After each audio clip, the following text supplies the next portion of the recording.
Bonjour à tous. Aujourd'hui, dans ce Pro Bike JCL en français, nous allons nous pencher sur la monture d'un des meilleurs sprinters du monde, j'ai nommé Dylan Groenewegen.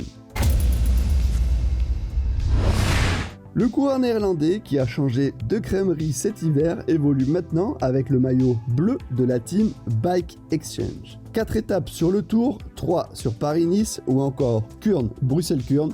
Je vous fais pas un dessin sur sa capacité à broyer les pédales.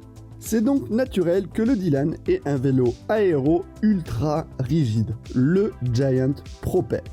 Massif et fin à la fois, ce vélo qui a déjà amené certains des plus grands à la victoire arbore une peinture personnalisée pour la team australienne.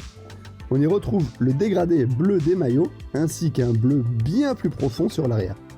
Cette machine est équipée entièrement du groupe Shimano Dura-Ace Di2 avec des disques de 140 et 160 mm de diamètre. Monsieur Groenewegen a fait le choix d'utiliser des manivelles de 172,5 mm, au bout desquelles nous retrouvons des pédales Shimano Dura-Ace elles aussi, et un double plateau en 54-40, un classique chez les sprinters, sans oublier la présence du capteur de puissance Shimano intégré au pédalier. Au niveau de la cassette, pas de folie avec un classique là aussi pour ce nouveau groupe, un 11-30. Pour sublimer ces nuances de bleu, quoi de mieux qu'une paire de roues Cadex de 65 mm de haut, histoire d'envoyer du pâté.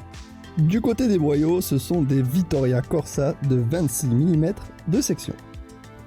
Le poste de pilotage semi-intégré particulièrement épuré et aéro de la maison Giant offre une largeur de cintre de 42 cm pour les larges épaules de Dylan et une longueur de potence de 140 mm.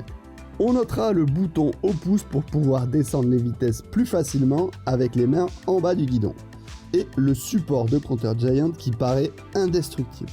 La selle, enfin, une Cadex surmonte le tube de selle intégré au cadre. Et pour finir, des porte-bidons toujours de chez Giant. Évidemment, on termine par les chiffres. Un drop de 10 cm entre la selle et le haut du cintre, pour un cadre en taille S, et un poids global de 7 kg 590 g. Merci à tous d'avoir suivi ce Pro Bike, n'hésitez pas à nous donner votre avis directement en commentaire ci-dessous. En attendant, bon roulage à tous, et on se retrouve très vite sur la chaîne JCL en français. Ciao!